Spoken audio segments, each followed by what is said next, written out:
you've talked about the Axl thing, saying you have no more ill will. Have you settled into a good place? And I wondered about, for a guy like you who's had so much time out of that band and built your career out of that band, it's still such a defining moment. And people are still excited when they, when they think about you. And that's sort of an enigma, because it has been so long, and the fact that it generates so much attention and so much fascination with it, and all these kids are into it now who never even saw the band when it was around in its original form. I think the problem with talking about that particular subject is because it didn't end on a good note. Every time they bring it up, it just automatically makes you say negative stuff. And so it's partly my fault, because I generate a lot of ill will just by going out there and saying all kinds of negative stuff.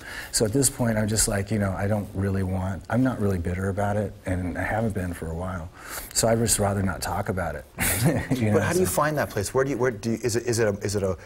Does the water slowly boil, or all of a sudden is it a moment of clarity where you say, I'm not bitter about this and I'm now at the next stage of my life? It usually happens when nobody's talking to you and you get a sense of clarity and you go, okay, this is how I'm going to approach this. And then you get out there, and 9 times out of 10 you go back to your old ways of doing things because you just spontaneously say, negative stuff. But at this point I've been very conscious of going, I do not want to be made to go there by anybody.